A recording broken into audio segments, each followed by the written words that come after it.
of Book Passages Conversations with Authors. I'm your host, Paula Farmer. As part of our tribute to Black History Month, Book Passage is featuring and has been featuring events like today and other special discussions.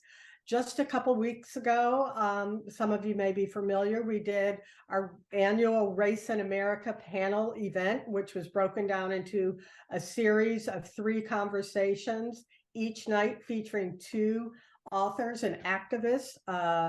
And it was just fantastic, dynamic. I really encourage you, if you haven't kind of accessed that live, feel free to go to the Book Passage YouTube channel and you can dig it up. It's Race in America 2023. It featured authors and activists like Roberto Lovato and Reina Leon and Daniel Black and Maylee Chai. So they were just dynamic.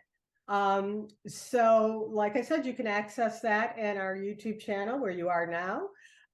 But for tonight, we're highlighting the life and legacy of civil rights icon Rosa Parks.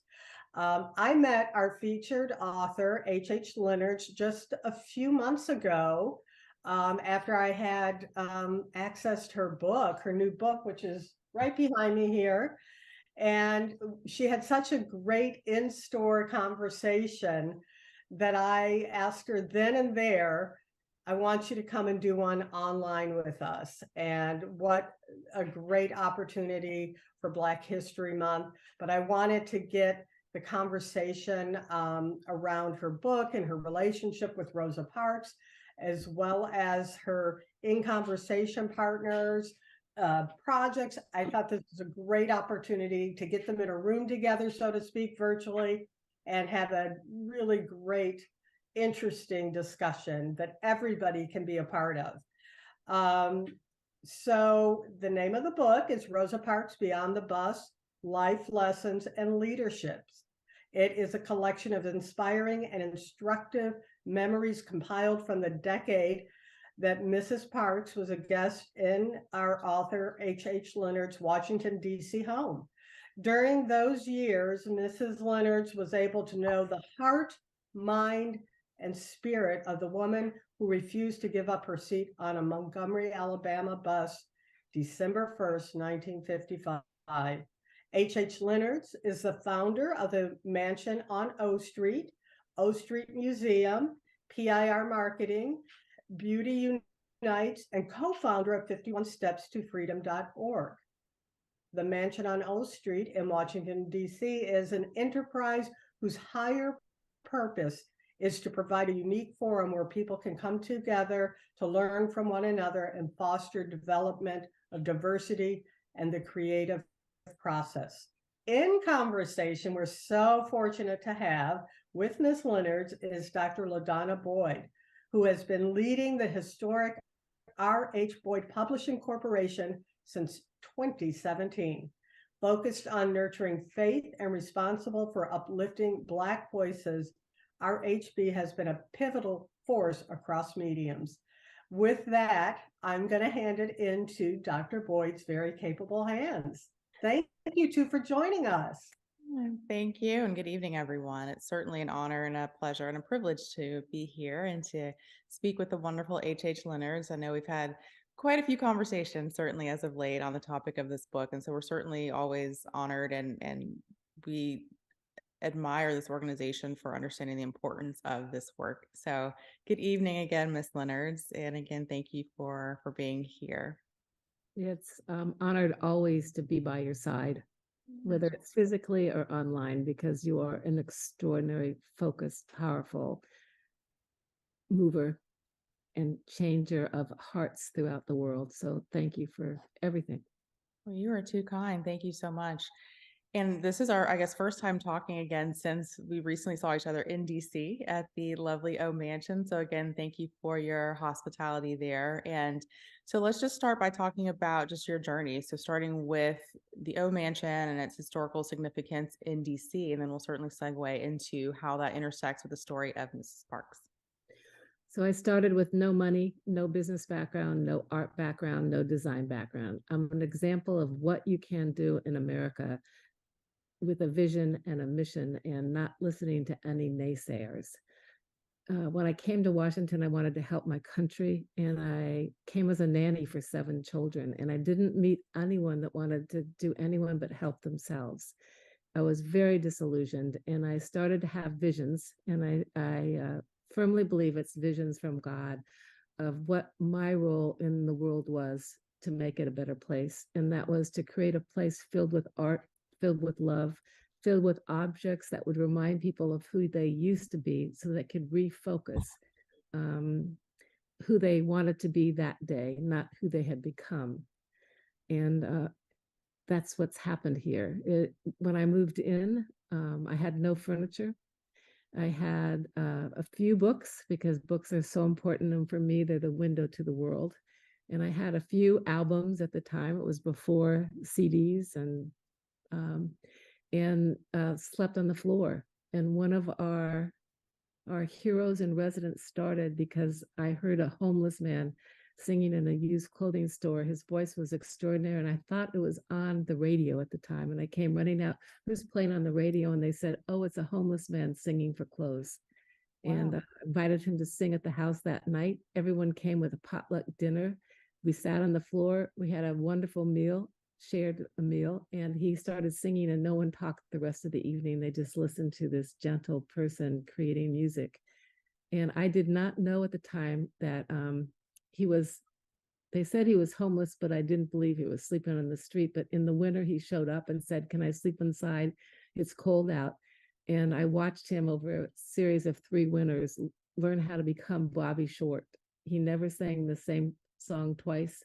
He was a Vietnamese vet, and he opened the window for other people because he was so gracious and kind to be part of our Heroes in Residence.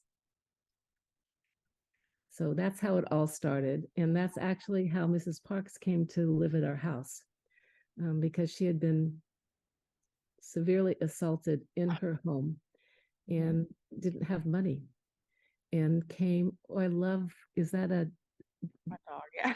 What's his name?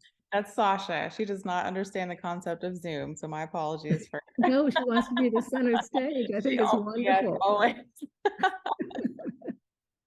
And do you play? I see the grand piano behind you. I do, yes. Oh, nice. What kind of music do you create? Oh, I like to play jazz and some gospel, and certainly hymnals. You can see my hymnal sitting right there. So I love playing hymns, just learning and playing things by ear and reading a little sheet music as well. So, yeah. Yeah. So you've always had a heart for the people, and it's fascinating talking about what you've done with the homeless individual, being a nanny, and then certainly your intersection with Mrs. Parks and just opening your home to her at a time where she was very vulnerable, both physically and emotionally, and certainly mentally as well. So we talked about in the book just her healing journey, how it started from physical to emotional, spiritual, like all of these things had to essentially be reconciled, and she was able to find essentially an oasis at the O Mansion right in the middle of DC. So can you talk a little bit more, certainly for context for the viewers, how you came about kind of curating this space? Of course, it's very historically significant. It's an interesting interior. It's very I'd say like quirky and an eclectic mix of all kind of things, all kind of genres and arts and experiences and pop culture. So can you talk a little bit just about how you curated your space, and then we'll talk about the specific space that Mrs. Parks was able to stay in, because I got to visit and it was quite beautiful, and essentially every square inch, every corner of the mansion has something unique to offer. It happened because we say yes to anything that comes our way. Okay. We don't eliminate anything that someone gives with their heart. And the reason for that is Washington's an international city, and everyone has a different memory from their childhood. So it was important that we have something that reflects the world and humankind, so that people can relate to it. When they come in, they can see something that they forgot about themselves and reconnect. Yeah. And there's 112 rooms now. There weren't that many when I moved in, but there, and each ceiling, you can see the ceiling that you're looking at right now, we're in the garage right now. But each ceiling is different to get people to look up and understand that they're just a little piece of the world, reach out, help other people. Mhm. Talk about the doors too, because that is fascinating. There's 80 secret doors here. And the genesis of that came by accident, but I also don't think it was an accident. It was God's plan, because when my oldest was born and came home from the hospital, I started telling him about the people that lived between the walls of the mansion.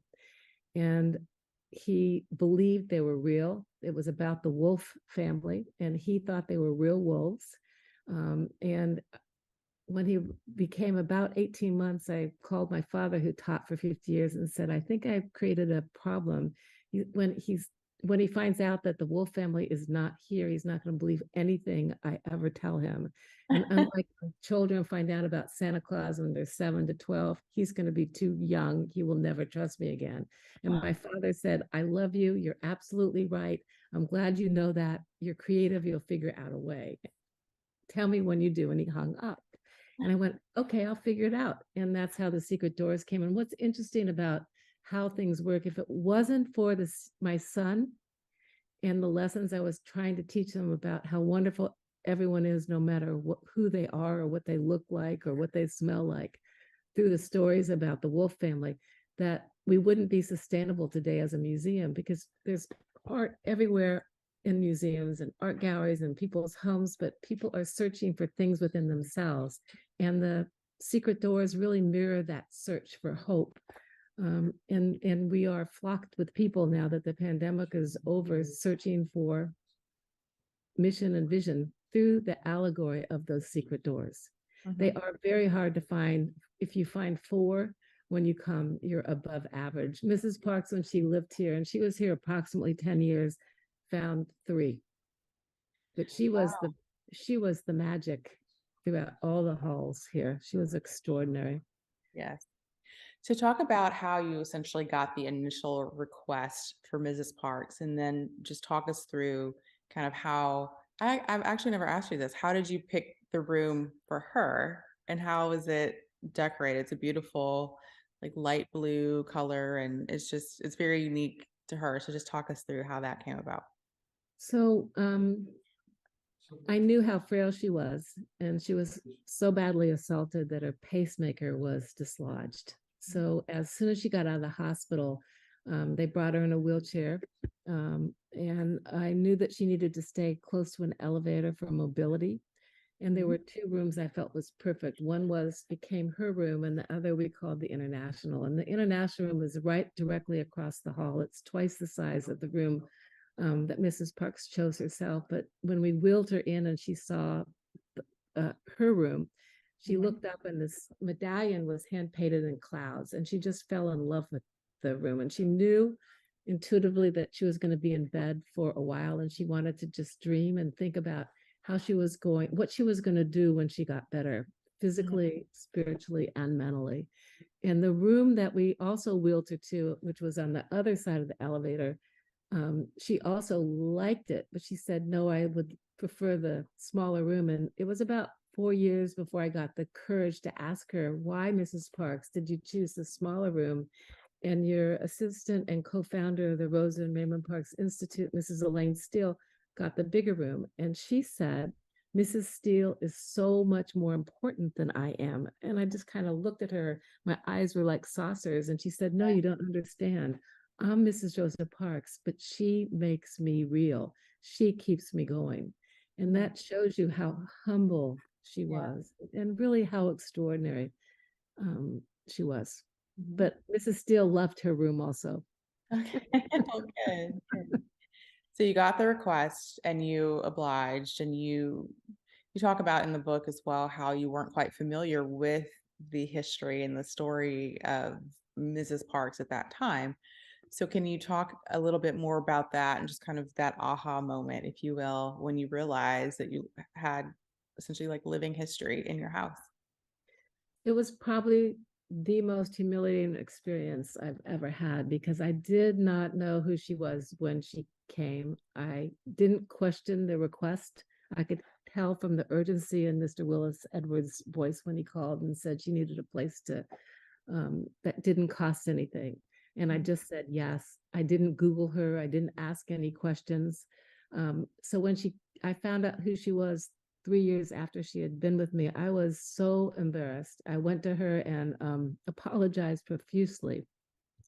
And she listened to me babble my apology. And she said, patted me on the hand and said, no, it's okay. It's God's way. If you had known who I was, I probably would have left after a few days. But because you didn't know, I stayed because I knew you accepted me for who I am inside and not what I've done. And that's really what I always tell people. Don't judge anyone around you. Don't assume anything from them. Look at their hearts, look at who they are, and just give. Absolutely. Because I wouldn't have learned the lessons that I did if I had known her history, because I would have been afraid of her. I would have thought she was too famous to spend time with me. Wow. And so for her healing journey, again, we've talked about physical healing, mental, emotional, spiritual.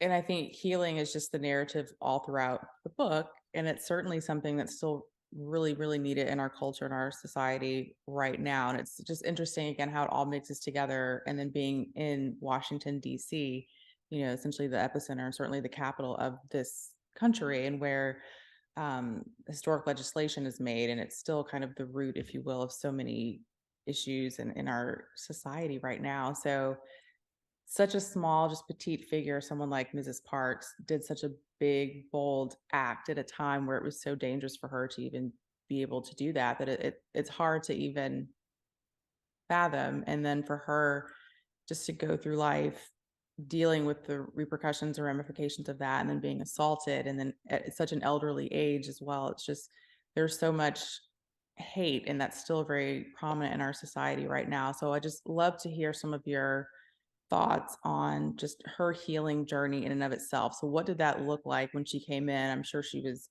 bruised up, and like you said, she had to be wheeled in a wheelchair. So she needed actual physical therapy and healing. So would love to just hear some of your thoughts on kind of what helped her get over some of those humps and to be able to really shine her light again.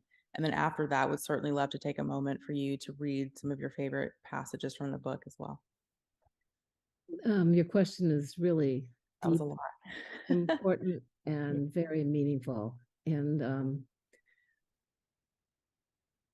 she taught me that when bad things happen to you, and they will continually happen, and there's no way you can stop bad things from happening, that you need to disappear within yourself, that you shouldn't be out in public, that you don't need to tell other people what your problems are, but go into yourself and pray for who you want to become, to give you the mission and vision to survive. So I'll give you two big examples, or three actually. In the 1930s, in order for her to survive, she started documenting rape victims in the South, both men and women. She did that so she could survive, that she could find hope by giving other people a face and a name and someone to talk to and discuss their pain. When her husband died and her brother died within months of each other, she knew that she was so distraught that she checked herself and her mother into a nursing home, disappearing from the public eye, because she said she was so distraught she couldn't take care of her mother, let alone herself. So they stayed in a nursing home in Detroit for about a year.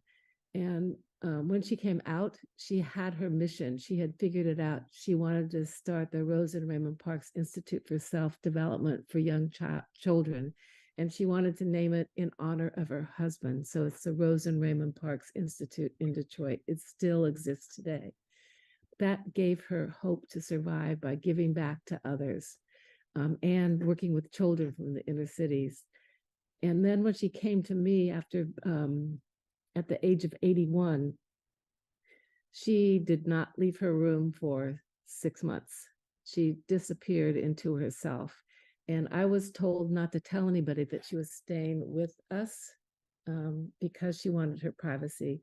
And after 6 months, she started going out. She never left the house without security after that. But in those 6 months, she became a fierce warrior for human rights and social justice. And she also said that the experience taught her to have more empathy for her brother who had suffered in World War II with PTSD. So that any place she went in the world, anytime in our house, because we had a Heroes in Residence program with vets, she would sit and talk to them about how she was surviving after the assault. So it was just a lesson in forgiving everyone everything, and then in the morning forgiving yourself. And she would talk about that concept over and over again. It was her faith that helped her survive, but also her experiences, because she said that when she got on the bus, unlike the stories in the history books, it was not planned. If she had known who the bus driver was, she would never have gotten on that bus. She was fiddling with money in her purse. She put it in the machine, and then she looked up and was horrified to see that it was a bus driver that she had very unpleasant experience with. And she was shaking when she sat down in the black section. She did not sit down in the white section. And he recognized her and started hassling her. But it was God, she said, but it was also Emmett Till's face, because his mother had just shown his casket and it was in all the newspapers. So she prayed to God, please give me the strength. And she saw Emmett Till's face. So that's what gave her the strength to do what she did. Wow. But it was meant to happen. I firmly believe that. And all the suffering that she had throughout her life, which was a lot, was meant to teach lessons. And I am so appreciative of you, because you said yes to publishing this book, but you were also very firm about writing about Mrs. Parks' heart, writing about her soul, and about writing about life lessons and leadership, because I did not realize until you were firmly sure that's what you wanted to publish, how much she taught me. So I tell everyone, keep those journals every day, no matter how mundane you think you are writing, it's not, because you will go back and learn from your experiences in life, and you will learn the lessons also that you've learned along the way. Absolutely. It's great what you said about essentially you have to forgive in order to heal and move forward. So to be able to overcome all of those horrific things that she and others had to deal with during that time, to be able to forgive not only for the other person, but for yourself, so that you can truly focus on healing, is something that's very deep and that's very hard. And I'm sure that's quite a challenge for all of us at any given time. So certainly do appreciate that sentiment there.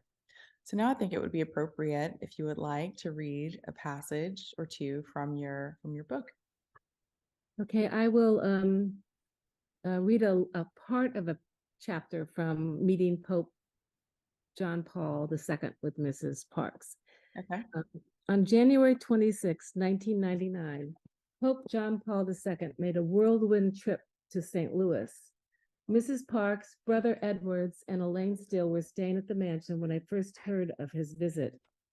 I told Brother Willis that I thought it would be great if Mrs. Parks could meet with him. He talked to Mrs. Parks, who told him in her succinct manner that would be very nice. 2 days later, Mrs. Parks was invited to meet the Pope in St. Louis. She asked the three of us to attend with her. Brother Willis was the magic man. I don't know how he managed to get a meeting with the Pope in just 2 days, but he didn't stop there. Brother Willis somehow secured free flights for us all, as well as complimentary hotel accommodations in St. Louis. Mrs. Parks asked me to sit next to her on the plane. At the beginning of the flight, we simply held hands. Her hands were soft and warm.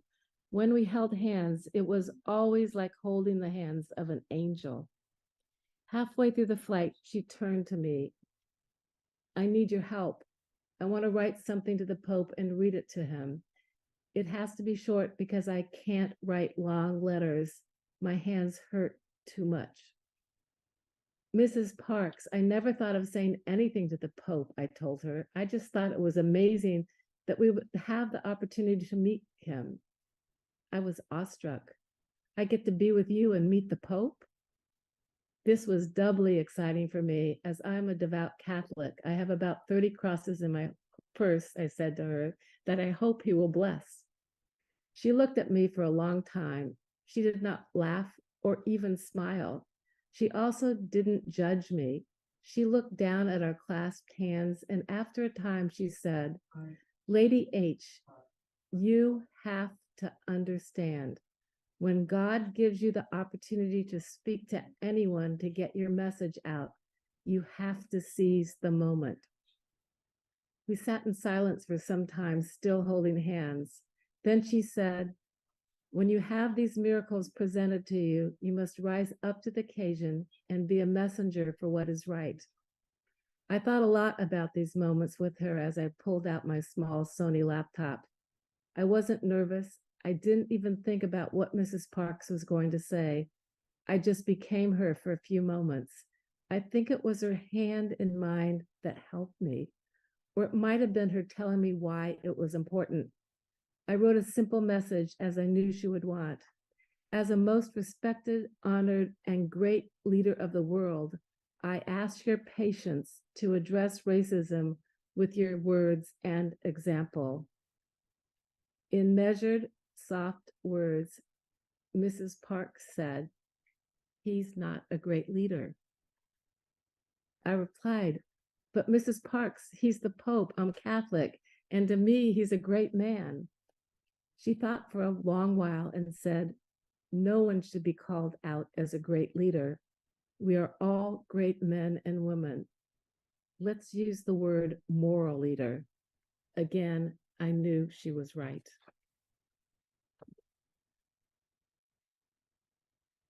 Sigh.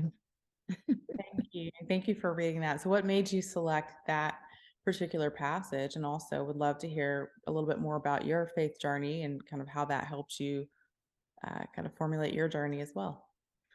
My husband chose the passage because he loves the story about Mrs. Parks meeting the Pope. Yeah. And how I think one of the most extraordinary for me moments was we thought it was just a private meeting with her and the Pope, but the doors opened and in came a procession of all the bishops and cardinals. And the first bishop, they came single file to meet Mrs. Parks, and she was sitting in a wheelchair. She was very exhausted. We made the mistake of coming that morning and not coming the night before. And about 6 feet from her, he got on the floor and crawled up to her foot and kissed her. And that moment changed my life. It taught me that it's not about the words, it's about the gestures. It said it all. I was sobbing, and it was uncontrollable. It just didn't stop. And then she gently had him stand and he kissed her hand. They spoke privately, and then he left and other cardinals and bishops came. But it was almost anticlimactic when the Pope finally came into the room because that moment was so powerful. But we had been told by the handlers of the Pope not to go up to the Pope, to wait until he came to us. And when he came into the room, he had the white robes and the hat, and he was holding the staff, and he was having a very difficult time walking because he was exhausted, but also the weight of his clothes were so heavy. And Mrs. Parks noticed that, and she asked me to please help her up out of the wheelchair so she could go up to him. And it was that gesture. No one had ever done this to the Pope before, of her seeing him in pain and getting up out of a wheelchair and coming to him to relieve him of the need to walk across this very long room, that they bonded immediately. And she read to him from the what she had written by hand. And the two of them held a press conference the next day because she asked him to do that in her letter to him, to discuss the cancer in the society in America, which is racism. They held a press conference. So she definitely sees the moment. And what was extraordinary to me is if you look at what the Pope did after meeting Mrs. Parks, anytime he could globally, whether it was at the UN or going into a war-torn country, he talked about racism and how we needed to deal with it.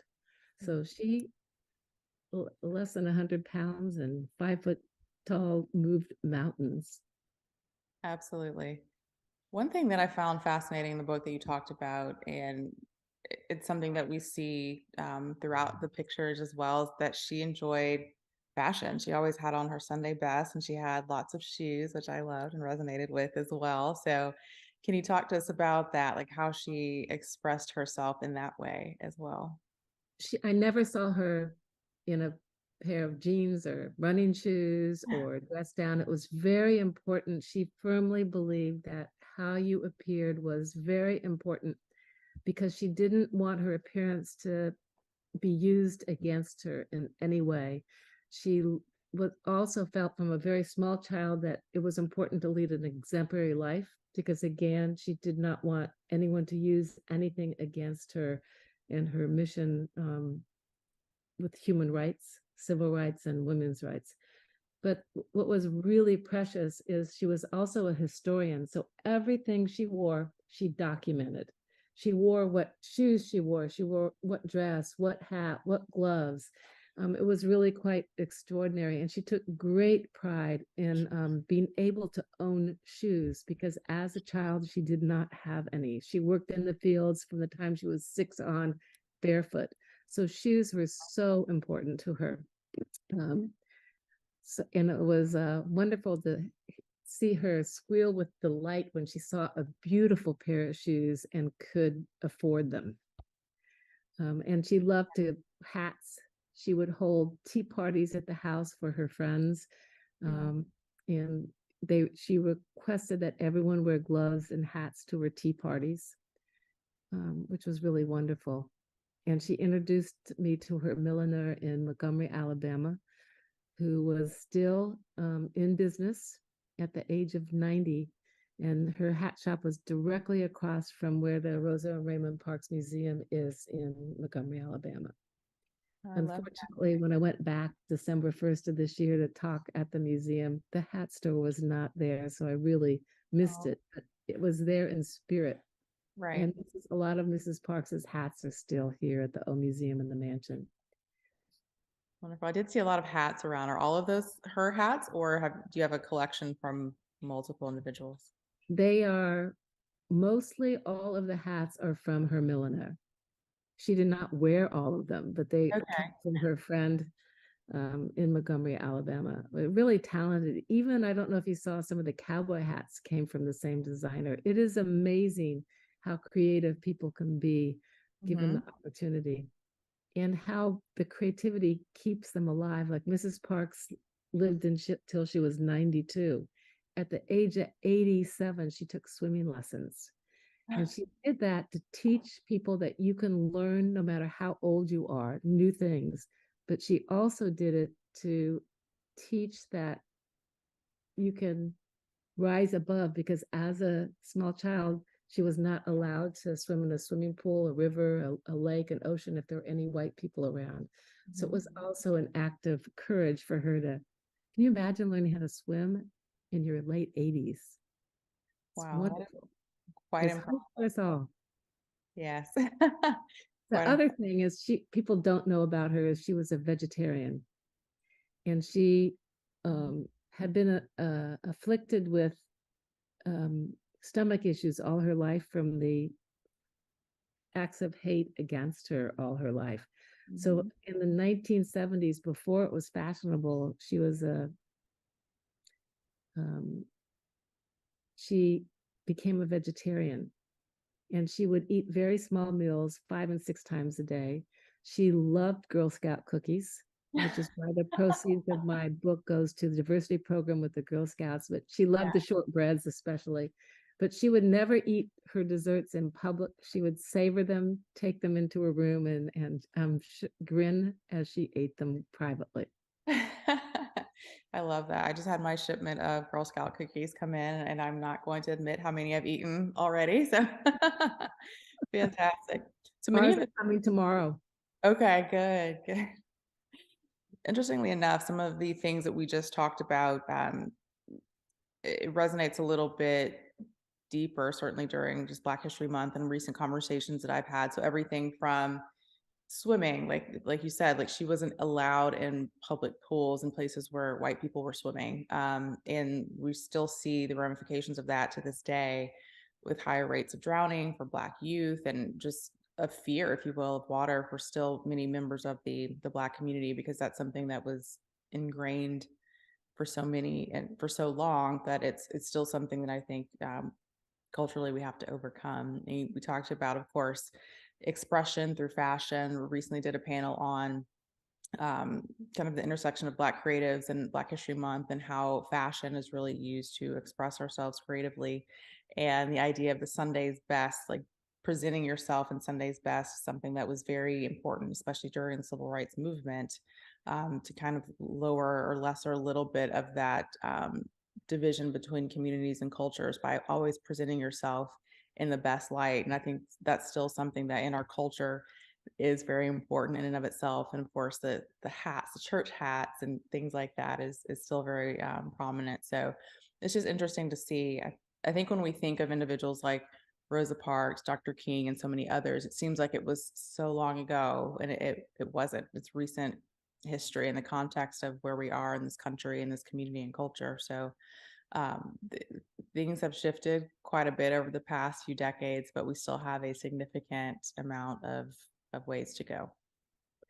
So Mrs. Parks succinctly said over and over again, the struggle continues, the struggle continues, the struggle continues. And we must not forget that. Absolutely. She also told me something over and over again that I did not understand at the time. And it wasn't until I started writing this book and then all the events that have happened over the past few years that she would say to me, I'm so frustrated because the laws change, but people are hiding behind them. If we don't get out and change people's hearts, the laws will roll back. And that is exactly what's happening now. And that's why I'm thanking you also for publishing this book, because this is about changing people's hearts. It's about focusing on our commonalities. It's about focusing on what God teaches us. And that is believing in something bigger than ourselves, to come together. Because you can't change people's hearts if you don't talk to people that don't believe the way you do. And it's not about changing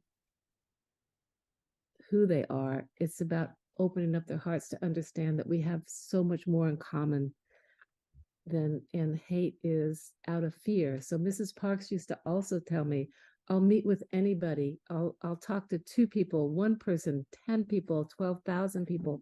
I want to shake their hand so that they could feel me and not fear me, because she was so believed that racism is from fear. It's from the unknown. Absolutely. And the other thing she taught me was to let go of your ego. And I was giving a talk to a group in Southern Virginia, and I talked about letting go of ego. And one of the gentlemen in the room said in the Q&A, do you know what ego is? And I said, well, explain it to me. And he said, it stands for edging God out. And I was stunned, and I didn't know what to say except for Mrs. Parks is smiling down at all of us. And then it was a breakfast meeting, and we all went outside after, and there was a rainbow in the sky, and it was Mrs. Parks. And when it was edging God out is ego. That's definitely very, very true. And dying to yourself and minimizing your ego is something that is so difficult for so many. It's an everyday struggle. And I think being able to take yourself out of the equation and figure out how can we affect change that will help better the community and better everyone versus just myself is something that is, again, a daily struggle for so many. So thank you for bringing that up. We've received a few questions from the audience. I do want to take a moment to address some of those. I want to encourage all audience members to add any additional ones. We'll try to get through all of these, and then we'll circle back just to the conversation as well. So I'll just take these in the order that I've received them so far. So the first question, it's actually about our company, RH Boyd, and wanting to know, is it the first and our only Black-owned book publisher? No, we're not the first or the only Black book publisher. There are quite a few. We are one of the oldest continuously operating Black publishers. So founded in 1896 by my great-great-grandfather. So 5 generations later, we are still going strong. So it's quite a unique and rich history. So I certainly encourage anyone that wants to know more to visit our website, rhboyd.com, where we talk about the history of the organization and provide additional tools and resources. All right, the next question, let's see. This one was already addressed. Was Mrs. Leonards familiar with Mrs. Parks and her history before meeting her? So as we addressed, that no, you weren't, and you actually learned more about that after being able to spend that time with her in the mansion. All right, the next question, how did what was supposed to be Mrs. Parks' stay for only a few weeks turn into several years? And we did address that as well. She felt very comfortable, but would you like to elaborate on what made Mrs. Parks feel comfortable staying for that extended period of time? She, when she was physically better, she did travel. She did go back to Detroit to her institute and working with the inner city kids, but she loved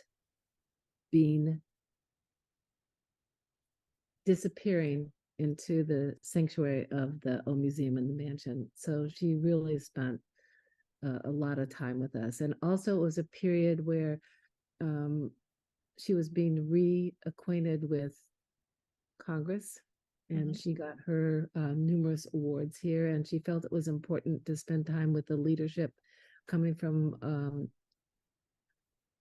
all over the world to Washington to talk to the politicians here. And it was just it was a safe haven for her and a safe place. And she loved it here. And I loved being with her. And my most precious moments with her were really just holding hands with her. We didn't need to talk. She could express how she was feeling through her hands. And that is a remarkable thing. Absolutely. The next question, how would you, Mrs. Leonards, describe your relationship with Mrs. Parks? Was it a friendship, mentorship, or was it more like family? She was the mother that I always dreamed I would have. I think I was one of her many daughters that she always dreamed that she would have. She really wanted to have children, and she took the adversity of not being able to have her own and adopted the children of the world. And she treated all of us, and we're all, doesn't matter what age you are, you still children of heart. She treated us all equally and so lovingly. I don't know if I would have a definition of what our relationship was other than being able to spend time together.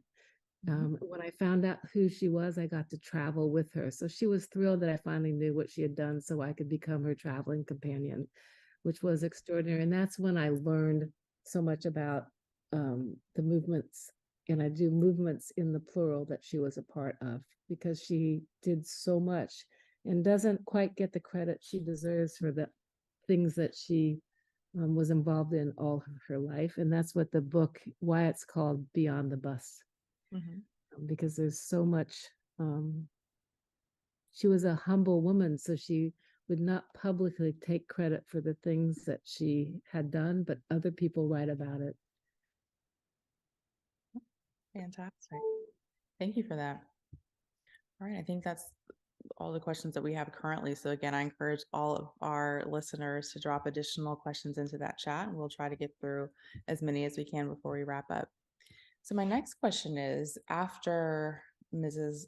Parks left, so between the time that she moved out of the mansion, or well, really after her passing, immediately, what were some of the things that you were thinking about? So as you reflected on that time, because it was a pretty significant amount of time between when she passed and, of course, when we started talking about this book and really putting this pen to paper. So what were some of your thoughts immediately during that window?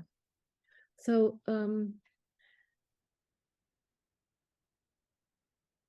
I think that it wasn't until 2019 when the Library of Congress is doing a one-woman show about Mrs. Parks, and they found out our history and came to me and asked me to please write a book, that I really had understood the depth of our relationship. And it wasn't until then that I also understood how much she had taught me and how much my life had been devoted to her and continued to devote it to her. It was in the writing that I understood what my mission would become now, which is about fighting for equality and freedom of all people. And that was really her mission. And I also had been writing before that. And while she was here, we both wrote together. She would read me passages of what she was writing. I would read her passages, what I was writing, and we shared those things together. But I never realized that everything I wrote was almost as if I was channeling through her. And it wasn't until this book that I really understand it was Mrs. Parks writing the book. It wasn't me. And there was a period in the book where I lost the book. It disappeared from my computer. We brought in forensic experts. They couldn't find it in the cloud. They couldn't find it in the computer. And I did what Mrs. Parks taught me to do. When things you don't understand, when bad things happen to you, like losing months of your work, I went to bed. I didn't talk to anybody, didn't answer the phone. I don't even think I ate that much. I just tried to sleep away and understand and pray what had happened. And then after about a week, I came out of the little room I was staying in and I said, Mrs. Parks wanted me to lose the book. It wasn't the right book to write.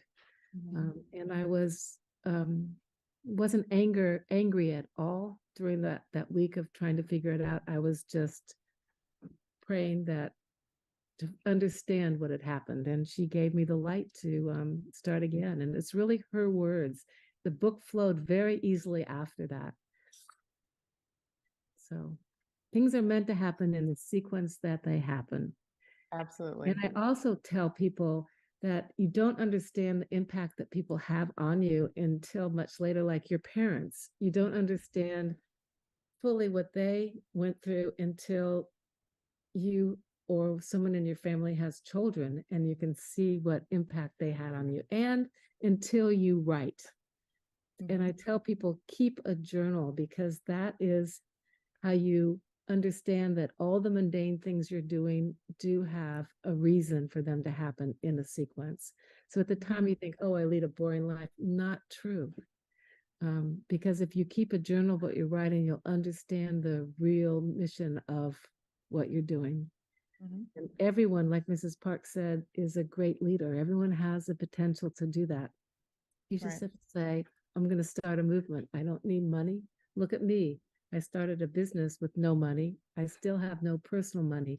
And it's still here after the pandemic or after the ups and downs of the economy or 911, because it's meant to happen. You just have to keep on going. Absolutely. Keep on going and push through. So when you're, I think, called, especially if it's a divine calling or purpose, and whatever obstacles are thrown at you, you'll always be able to overcome those things. And this next question, we had another one come through that's quite fascinating. So this one says, was Mrs. Parks and other women appreciated within the civil rights movement, which was led by and mostly focused on male leadership? Was she appreciated at that time, or was it later in life? I, just from observing, and not just from observing Mrs. Parks, I think that many times she was marginalized. From the moments after the bus, they would not, when she went to speak, even though she was asked to speak, the men would push her to the side and say, "You've done enough. Let us talk." She never argued. She never tried to push her way in. It happened during the Selma March where she was pushed to the back of the line and said, "You don't belong here. What are you doing here?" But when you see the pictures of that march, she's in the front line with the men, but only because the press said, "Where's Mrs. Rosa Parks? She should be up here." So they went to the back where she had been pushed aside, but she kept on marching, and they brought her to the front. People took her photograph. When Nelson Mandela came to the United States for the first time, he said he wanted to go to Detroit because that's where Mrs. Parks lived. And she was invited, but all the politicians pushed her to the back. So the plane, at that time, you could go meet the planes. There were thousands of people there. They pushed her to the back. Mr. Mandela stood on the airplane. He didn't come down the stairs, and he didn't see Mrs. Parks there. So he started, "Rosa Parks, Rosa Parks." And they pushed her to the front of the line so he could greet her. So she was marginalized all the time. And he said that it was Mrs. Parks that kept him alive in jail and in prison all those years because of what she taught by her act of defiance. So and it's also interesting that there's so many people that were famous politicians at the time or famous leaders in all sorts of different movements, but it's Mrs. Parks that people remember and that people love. And I also think that it's because she focused on the children of the world, because they are our future and they still are our future. Absolutely. Yeah, that was certainly a great question. And as we're in Black History Month and that's coming to an end and segueing into Women's History Month in March, I think just having her is such a strong example of both. And I love what you said about it was others that made her be pushed to the front. So those that were immediately around her and what we consider to be her peers and fellow people in the movement were pushing her to the back, but it was others that advocated for her to be in the front where she rightfully deserved to be. All right. Well, I believe that concludes our conversation. We've got Paula back on with us from Book Passage. And again, thank you for this opportunity to speak this evening. So with that, Ms. Leonards, if you have any kind of closing remarks or anything else that you would like to say, I hand it over to you. Thank you for asking me the questions and being part of this. It was wonderful to listen to you in our conversation because I always learn from you from this. So thank you. And thank you, Paula, for putting this together. Oh, thank you both. This was fascinating. Yeah, I'm glad I think I remembered with our In Conversation event, you mentioning the element of sexism within the movement. And I find that fascinating. So thank you for sharing that, because I think it's interesting how she was marginalized on several levels, but just quietly kept persisting and letting her voice and her passion be known. And it makes us respect and adore her even more. Thank you so much for the book. I do have to say that there is a connection, and it just shocked me when I was first reading the book. I realized that we had that connection, Ms. Leonards, because I am from Detroit. And at the time that Mrs. Parks was assaulted, I was a young news reporter, and I remember being assigned. They just gave me an address. They didn't tell me what happened. They just said, "We need you to go there." And it was there on the scene that I found out that Rosa Parks had been assaulted. And then when I read your book, I got the connection that she left from there at that time to you, and you provided her a safe haven. So interesting, kind of full circle for me in reading the book. We do have lots of Ms. Leonard's books at Book Passage. We have them in San Francisco location. We have them in our Corte Madera location, but you certainly are welcome to order them online or order them over the phone. any bookseller will be happy to just ring you up and give you more information. And it's in paperback, so it's very accessible, and I love it. Thank you so much to you both. Thank you. Dr. Boyd, this is fascinating, and you are officially enlisted in the future for moderating because you're fantastic at it, and we really appreciate you coming and doing it. Thank you. We certainly do appreciate the opportunity to have this event and speak to your audience tonight. So thank you again. Great. And soon we'll have more. The month is not over. We have more special events around Black History Month. And thank you for mentioning Women's History Month. That's coming up in just a few days. And we do have plenty of events focused on women's stories, women's voices. Thank you to you and to our audience. Great questions, audience. Thank you very much. Bye. Take care. Thank you.